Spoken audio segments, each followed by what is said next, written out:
Welcome to BonBast. Today we are joined by Erfan Noorbakhsh, researcher, analyst, and multilingual linguist specializing in Russian and Eurasian security and contemporary geopolitics. He holds an MA in Russian Studies from the University of Tehran and has extensive operational experience in military and security contexts. His work focuses on Russian foreign policy, the geopolitical dynamics of Russia-Ukraine war, and cross-cultural security challenges, particularly how language, doctrine, and power narratives shape real-world strategic decisions. Tonight, we want to examine two urgent questions. First, the near total silence, or in some cases, selective framing by parts of the global left regarding the recent bloody massacre of protesters in Iran. Second, how this internal repression affects U.S. strategic options, especially as new negotiations between Washington and Tehran reportedly unfold in Turkey. Are we witnessing a moral fracture in global political discourse? And does mass repression weaken or strengthen the Iranian regime's bargaining power? Let's begin. Mr. Erfan Noorbakhsh, welcome to the program. Thank you for having me again, Mohammed. From the perspective as someone who studies post-Soviet power narratives, how do you interpret the relative silence or ambiguity of segments of the global left regarding the mass killing of Iranian protesters? This is not the first time actually that comes to my mind. The first time I pay attention to the matter, it was a couple of years ago when the war started in Ukraine, and consequently I participated in some of the anti-Russian war protests in Germany, both in Germany and after that in UK. And what I saw that, and then in after 7th of October 2023, after the Hamas terrorist attacks to Israel and Israel war against Hamas and Gaza Strip, we had many huge number of 48,000 of gathering anti-Israeli gathering around the world. And with the turnout of that became actually by the World Guinness record, it became this protest became the third largest protest in the history. And uh, the participation was between mostly the left groups and Islamist group all over Europe and then in United States, and we didn't have such a things when Russia attacked Ukraine. In demonstration that I participated, and there are still going on, especially in 1 month, there will be again by the anniversary of the starting of the war, 24th of February. There will be the participant will be mostly Ukrainian refugees who had to fled Ukraine after the war, and some small minority groups in inside the local countries. But we didn't have such a huge support against in favor of Ukraine against Russia from the global left. That was the first time that I really studied the matter, and I wrote an article about that. The name is the selective lens of global left. Regarding the different violence in the world, and in my article, I studied this kind of movement, and in the conclusion, I get that if global left continue doing that, is actually disregard its causes, and by putting selective lens against the kind of violence, the kind of victim that they choose, the whole idea of defending human rights will go away by the double standards that they use. And then again, we saw that in bloody January 2026, what happened in Iran was, I think, one of the bloodiest things that happened in Iranian contemporary history. And again, there were many protests outside Iran, but mostly by Iranian and some minority groups of local European or American local group. But still, we didn't have any support from other humanitarians, anti-imperialistics, or global left, or of course Islamists in favor of this. So that was the second time I really had to pay attention to this matter, and not just me. There were many analysts, many Iranian analysts inside and outside Iran. They were all shocked. But that kind of behavior and silence of global left regarding the matter, and of course, we're going to discuss why that happens in general. Is this silence ideological, strategic, or simply a function of geopolitical polarization? Yeah, actually, somehow all of them. The what we know as the global left movement, anti-imperialistic movement, it started again in Cold War when we had when for example when in Western country we had communist parties, where and socialist party in USSR and its bloc, we didn't have any other party. It was only a unilateral party system, the Communist Party, and there was nothing, no movement that could pose as a position.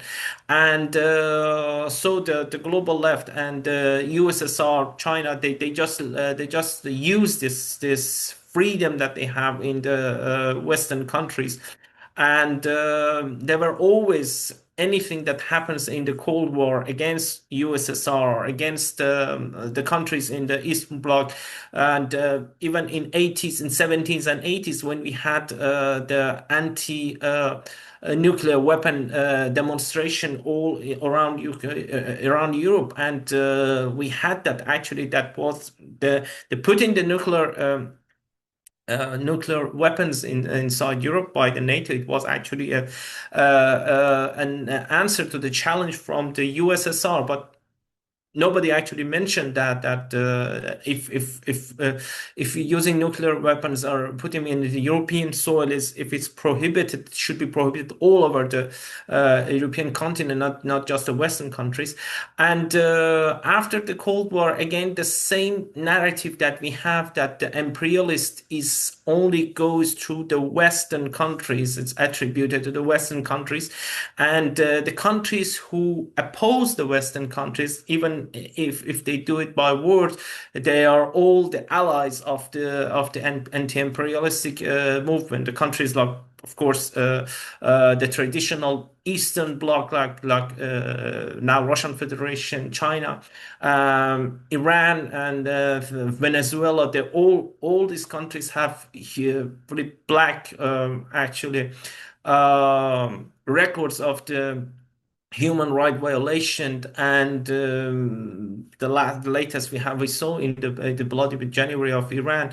But again, those kind of things, because this happens outside the Western countries and by the countries, by the groups that oppose themselves to the Western, so there shouldn't be discussed. They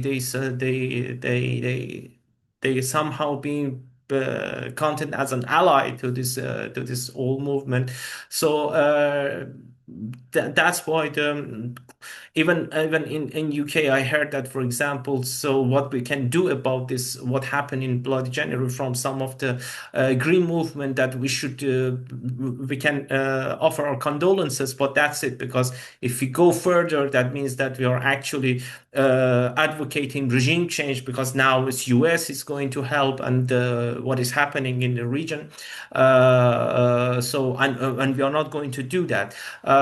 So this is somehow a little bit absurd from my what I understanding, because the most important things that if you are against the violence of human right is being violated everywhere. It's not just only by Western countries. We have big amount of human violation. We have Russian war against Ukraine with huge casualties of civilians. We have 20,000, 17,000 to 20,000 stolen children by Russia. And even I remember 2 years ago, that was the first time it really struck me that when Russia attacked in one of their numerous attacks against civilians, and they bombed actually a children hospital in Kiev. And 1 month before that, something similar happened in Gaza. Of course, that I also condemned. The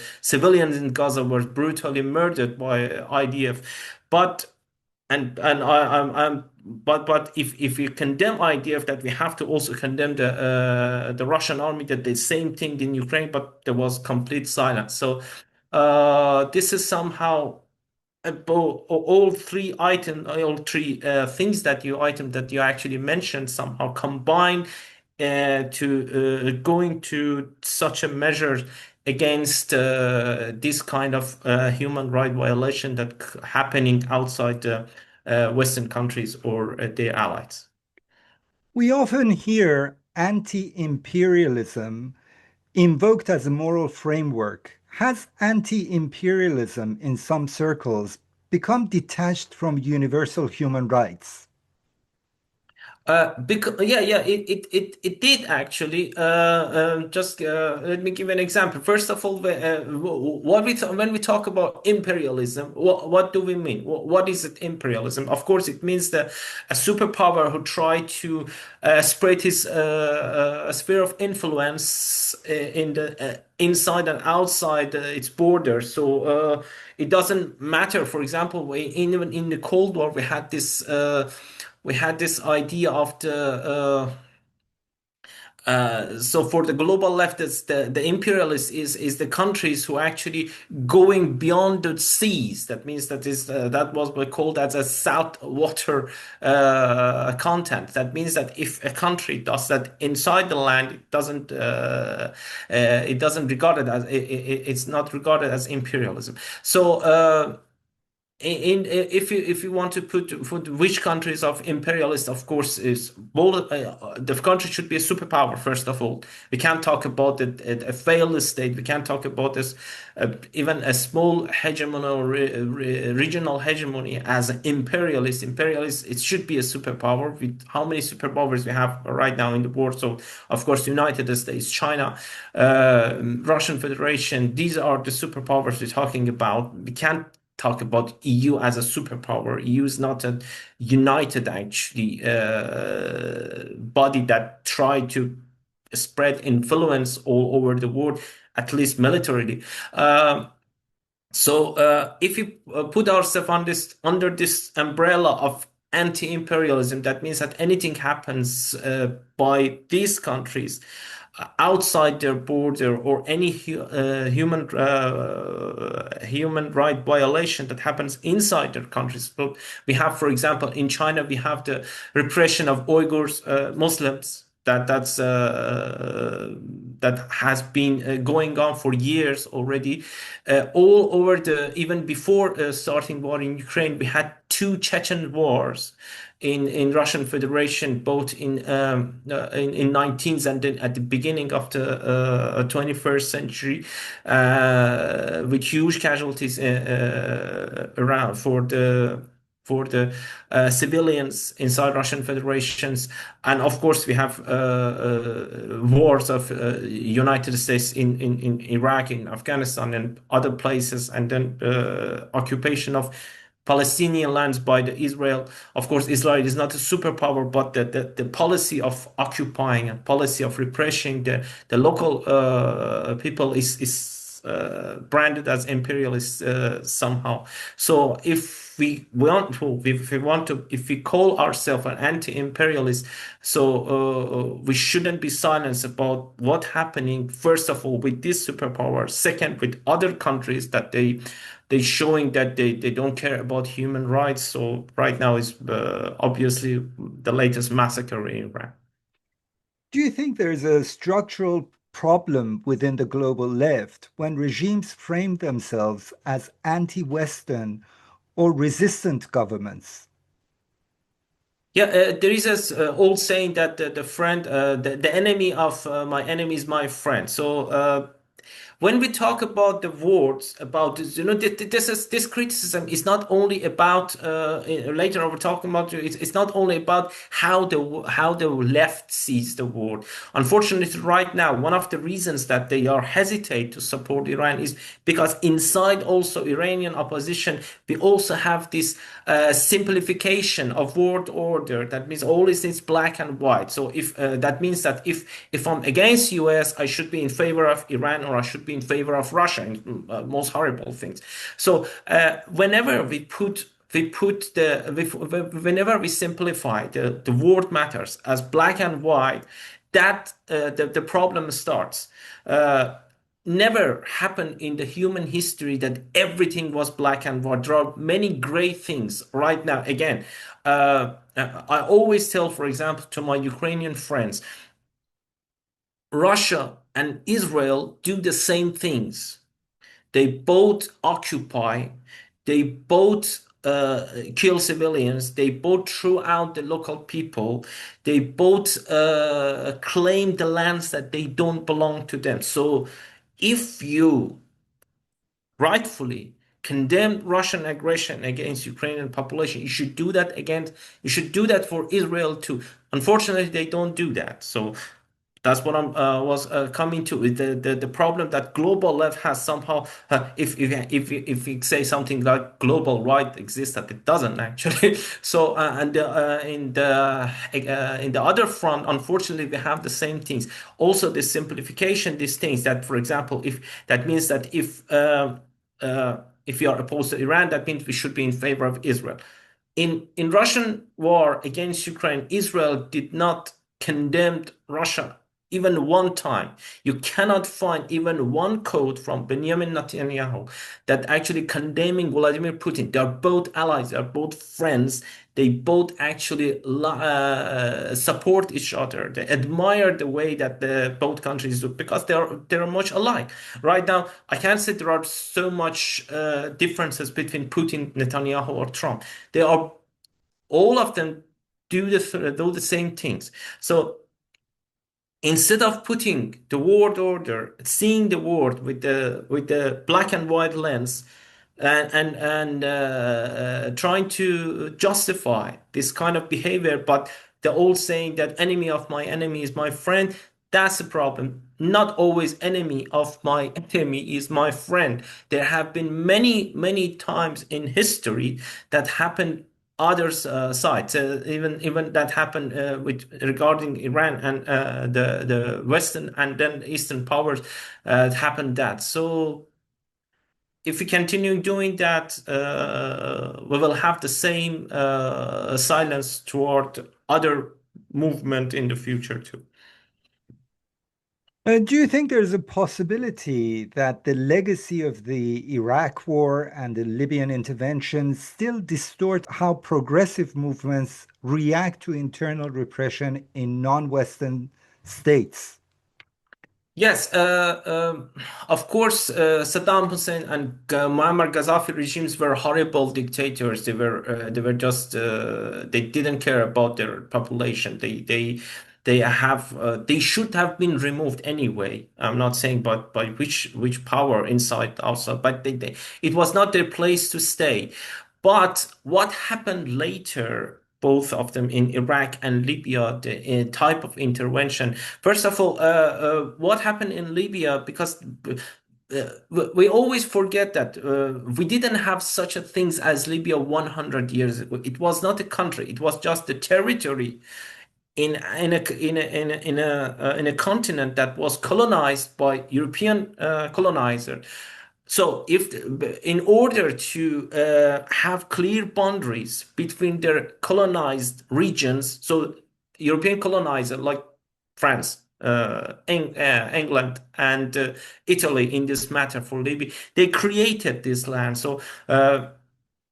If you look at the geographical map right now, the southern border of Italy with the country like Chad, it's just clear line. So of course it's a line that was going through two tribes, one tribe that actually live at the same place, and now they happen to see themselves the part of the tribe in a different country.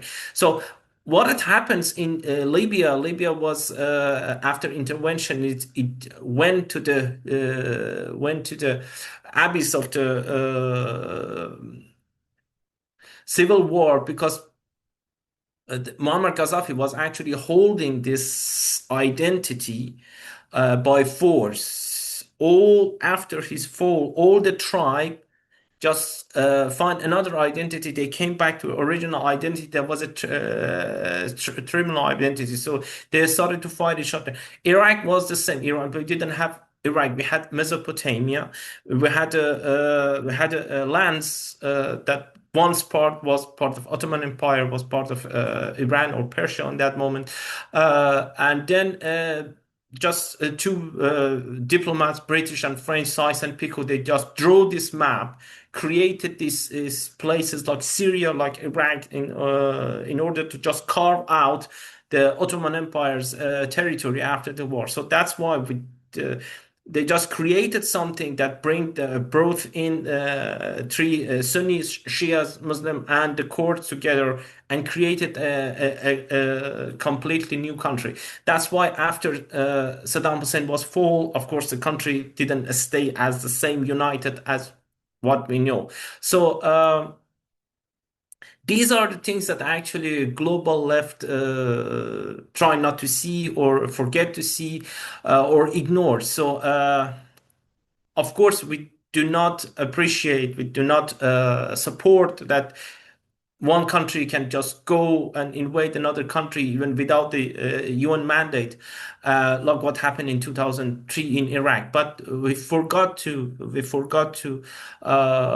see why that happened and why what happened after that. I still believe that what happened in Iraq in 2003 or 2004, what is happening in Libya right now, it's not only because of the Western intervention, direct Western intervention.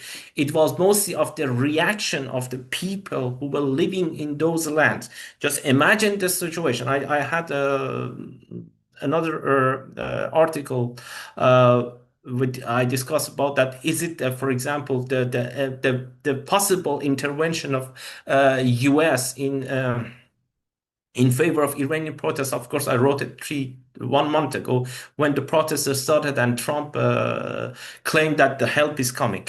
And I discussed in that, is it in favor of Iranian people? And then I put in an analysis that it all depends what kind of reaction Iranian will have after the military intervention. Imagine the situation, for example, that all Iranian, like all Japanese, all Germans, for example, in the because German was divided between the powers, but all the Germans in every region, they all decided that we just want to build a new one, build a new country, go to better future all together. Uh, Japanese did the same.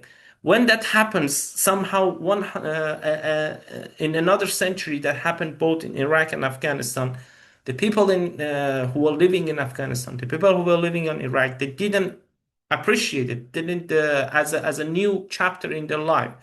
They just came back to the old ones. I'm not saying why they did that, why, or I'm not condemning why they did that. It has many factors to be discussed. But again, if we had a united response to this intervention, for example, in Libya, that okay, now we got rid of the horrible dictator like Muammar Gaddafi, but we are all Libyans. Now we are going to use this opportunity to build a better future. They didn't do that. Everyone said that, okay, I belong to this tribe. I should do what my tribe said to do and follow him. There was not something as unification. So this is the something that again, coming after we put the words in black and white, we see the words through the black and white lenses, and we forgot about these geographical elements, these geopolitical elements, and historical elements. Before I move on to the current negotiations in Turkey, I have one final question on this topic. What are the long-term consequences for the credibility of international leftist movement if they are perceived as selective in their defense of human life? Yeah, it also somehow depends on what will happen to Iran. And imagine again the situation that the United States intervenes, and somehow Iranian could decide, as I was talking about Libya, and this time they say, okay, now we got rid of the Ayatollahs. We have a new chapter in our history. We can build a better life. So, and if let's say this intervention leads to something positive, that's really discredit the whole global left movement that was silent toward the beginning and did not support that. But if imagine that the US intervention leads to a Libya instead of the Germany, instead of the Japan, that's giving actually more credit to the global left. Said, oh, so we were right, actually, not supporting, because you know that they I hear that most of the time the global left or the people who are call themselves anti-imperialists, they repeat the version of the what happened in Iran at the same version that Islamic Republic just repeated, that these were all masterminded by the Western Mossad agents and things like that. There's not no genuine protest. The genuine protest was in first 2 days, and after that, it were just Mossad elements who came and started their own uprising, and so the government was right to crack it down, and this is the continuation of 12 days war. So what happened? But again, if all very like right now, it depends on the hands of Iranian people. They can actually change the way that global left will behave in the future, in coming to the somehow the same um, not anti-Western, pro-Western, let's say, movements. Let's shift to strategy. When a regime carries out mass repression domestically, does that typically strengthen its negotiating leverage or weaken it internationally? It all depends on the what powers, the reaction of the powers internationally. So, and also what kind of regime we're talking about. Imagine the situation. For example, we have a Northern Korean regime with nuclear power, and not only nuclear power. North Korea has only one hostile, let's say, neighbor is South Korea. In the north, it has only two more neighbors. Both of them are its supporter, China and Russian Federation. And and again, they have a huge army, and they have the support of the China, and they have nuclear power. Sorry, nuclear weapons. So the way that North Korea actually treats these people cannot change the way the behavior, somehow the reaction. So even though that we had severe sanction against North Korea, and in some cases and some years, I remember even the China and Russia were in favor of this sanction. After the changing of the in global arena now, what happens that we have Northern Korean soldiers in in Russia fighting for Russia, and so of course Russia helps them economically. So in that case, the other countries cannot very influence of what's happening inside the country. But if we talk, for example, about Iran, the Iranian regime, let's say, is very weak right now. They're located in a places that they don't have the solid borders, like for example what we have in Northern Korea, and we also forget that Iran is not a monolithic country. We have different ethnics, and we had a different history also, and very important different kind of political culture. That's very important. Political culture of every nation actually shows what kind of future the nation will have. So in that case, when we have this shaky regime that now, for the last time, I believe for the last time, decided to murder its civilians and the protesters, because he's afraid that they may again happen at the same time with the possible military intervention. I also believe that if it happened, if this mass protests we had during the 12 days wars with Israel, it could be happened that the regime had fallen at that time, because the combination of a military intervention and that kind of protest who claim to have leader this time, this is the Al-Qaeda Hills for Islamic regime. In that case, it's actually weaken at that. We saw that the latest movement was 3 days ago. We had putting the IRGC in the after long debate, after long years. This time, from all European Union's countries, they put condemn IRGC and put them in the terrorist list. So that's give us a simple message. That means that because 3 years ago, 4 years ago, when they did the same action in the European Parliament, the countries did not want to ratify it, and they were afraid of the consequences. Now they are not afraid of the consequences because for them they said, "Oh, Islamic Republic is something that belonged to the past. It's not nothing going to happen to us." So we saw that what happens in Iran is actually weakened the regime might to negotiate for better term, let's say, or better deal.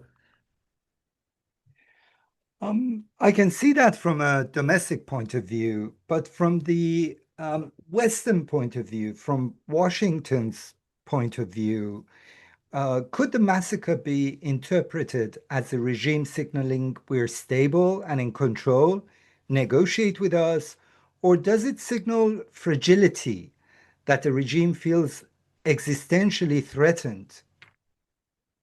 I don't think even in every country's point of view, cracking down in such numbers protesters and the turnout such protesters actually shows a strength. That means that if they could avoid the bloodshed, they somehow we all remember, for example, in before that we used to have other uprising, other protests in Iran, but none of them had a clear leader or someone who can be claimed as a leader. How much credible is that as another point of view, but as another discussion. But still, we have someone here that claims to his leader, that he actually calls upon people so they come out. So that's why the reaction of the regime happened that violently. And if any country can avoid bloodshed against against the protests and somehow try to buy them, so to try to cool them down by offering them, for example, let's say economic Incentives or benefits, yeah, economical benefits. So of course they would do that, and I'm sure even Islamic Republic would do that. But this time, first of all, we have an economy going falling down completely. We have a national currency just in a free fall, and if we compare again the Islamic Republic of 3 years ago, it has proxies all over the region, axis of resistance, as they call it. Uh, they don't have it. They don't have them anymore. We all know that Hezbollah in Lebanon was the legacy of the Islamic Republic. Hezbollah is Lebanon. We can say that it doesn't exist anymore. It's not a factor anymore inside Lebanon, or it's not a threat. It's not a threat for Israel anymore.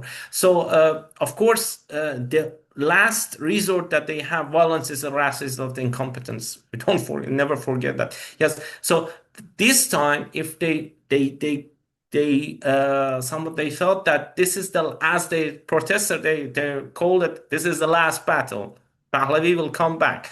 So imagine the situation if nobody cracked down the protester. What would happen?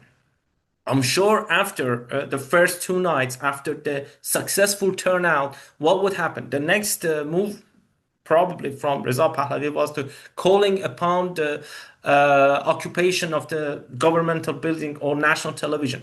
If would that happen, that means that that's the end of the Islamic Republic. And the statesmen inside the regime and the military brass, they all felt that this is really the last battle. Either we win it or we lose forever.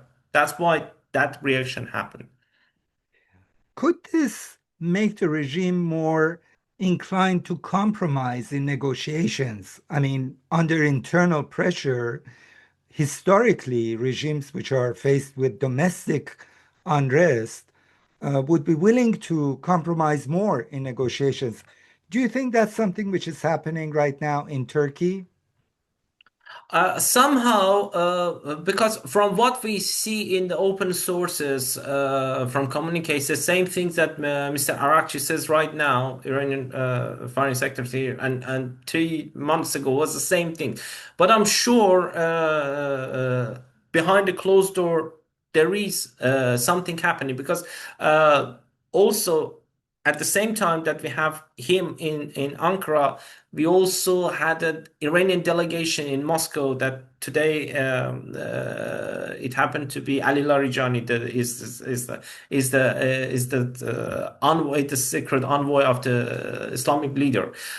So I'm sure they are right now in Turkey somehow to try to negotiate with US and also by sending Ali Larijani to Moscow, they also tried to build a channel or back channel with Israel because in the latest, we all know that the Putin was sending messages from Netanyahu to Iran. He's a person who has both good relationship, actually better relationship with Netanyahu, good relationship with Ali Khamenei. So the regime felt it that this is the biggest challenge it has. This is probably, as I mentioned again, this probably could be the last battle. So if they are pragmatic, of course they are going to willing to giving more to offer to West. But the problem is that as I see that in both Tel Aviv and and in Washington, they came to this conclusion that no more deal with Ali Khamenei, maybe deal with a new kind of government without Ali Khamenei, without the type of influential power of IRGC. But probably they put something more on the table that is completely not acceptable from Islamic regime. So as long as they are willing to do concession, probably this is the last time that we will see this kind of negotiation between Iran and US. So I believe still that Iran lost this momentum of negotiation maybe 3, 4 years ago when they were in the power. So they could actually offer better deal and get a better result right now than what they have. They don't have more cards to play. I agree. I think the regime in Tehran is prepared to give any concessions right now. I think they would easily accept all four demands by Washington, basically the dismantling of all nuclear installations, the severe limiting of ballistic missile program, cutting ties with all proxies, and a stoppage to the threat, constant threat of Israel. I think the regime is definitely willing to do that, but I don't think that the Americans are going to be satisfied with that. But I mean, time has to tell. But does this dynamic risk creating a Venezuela style frozen political crisis where negotiations preserve regime survival without structural reform? The problem is that all the things that you actually just remember, hostility with Israel, for example, the ballistic missiles program, they they became part of identity of Islamic Republic. They are not just policies. They are not just tactics or a kind of policies how to run the region. The regime, unfortunately, it all through turned them to part of the identity. So, for example, if today they say, okay, no more hostilities to Israel. So inside the Iran said, okay, well, then why now? Why not 2 years ago? So why we had to come to this? Uh, in 1988, we had the same difficult situation at the end of the war with Iraq when the war was not going all okay and the defeating Saddam Hussein become part of the Iranian narrative and part of the identity.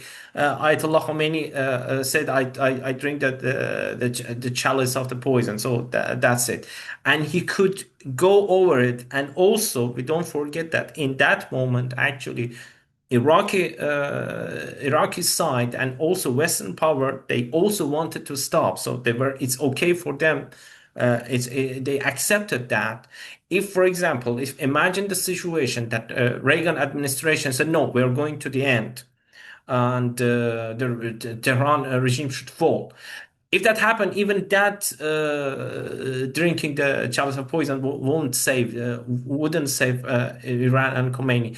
But in that moment, they were willing to stop too. For them, that the war was not beneficial anymore. It served the policies of containing both Iran and Iraq. But this time, uh, as I mentioned before, for them, Islamic Republic should go. They're not willing to give Islamic Republic in the shape we know it another chance. So, and also we see that in Venezuela, that Venezuelan scenario actually worked. So it gives them something to see. Okay, maybe we can do it in Iran. But Venezuelan scenario was worked, I believe, because we had 2 months or 2 months and a half blockade, complete blockade of Venezuela, and then that military kidnapping, that the kidnapping of the Maduro happened, and I'm sure in all these 2 months, or maybe even before that, there were underlying negotiation with elements inside the Venezuelan government. That was the next day Rodriguez was accepted by the US. So it was not just a coincidence. That element, that kind of blockade, complete total blockade of Iran have not happened, and somehow could not happen because it's not just we are not talking only about the Persian Gulf and Sea of Oman, that US can have presence. Non-Western country can have presence in Caspian Sea, and for example, let's say by a miracle, Russia, if it comes to the aid of Iran, they can do much things in Caspian Sea. But I don't believe they do. But again, the geographical shape and geographical type of where Iran is and where the Venezuela is completely different. The type of the region that they are there is also completely different. And again, conquering Venezuela and conquering Iran is completely different things. So we should see what will happen in the next week. There could be some more movements or more deceptions to come. And as a last question, if you had to assess, does this moment represent the beginning of strategic transition in Iran or a brutal consolidation phase before a longer standoff? I also think that it was the last bullet that regime fired. Of course, we won't see more mass protests because they were cracked down, and the people inside Iran have no more mind to go. They really, if they want to do that successful, they really need external help. But also, I don't believe that regime is able to do the same thing that they did in January. So we are coming to see big changes, I'm sure, in 2026 in Iran. So, but what kind of changes it will be is also is very much like it in the hand of the first of all the forces that are going to start these changes, but the final changes happens with at the hand of the nation. So the kind of reaction that the people in Iran will have after something, if something starts, and the kind of reaction also to some still powerful element inside the government will have, it all shape how much and how big these changes will be. But again, I'm sure there will be changes. Islamic Republic, as we know it, won't last 2026 and won't last Trump's second term of presidency that is only in the second year. Mr. Erfan Noorbakhsh, it was a huge pleasure speaking to you, and I hope we do this more often. There are many points in what you said which I think are crucial in understanding the situation that Iran is in at the moment and how we should expect to see things develop in the coming days. Thank you for your time, and thank you to our viewers and the producers of the program. I hope to see you all very, very soon. Goodbye. Thanks again. Bye.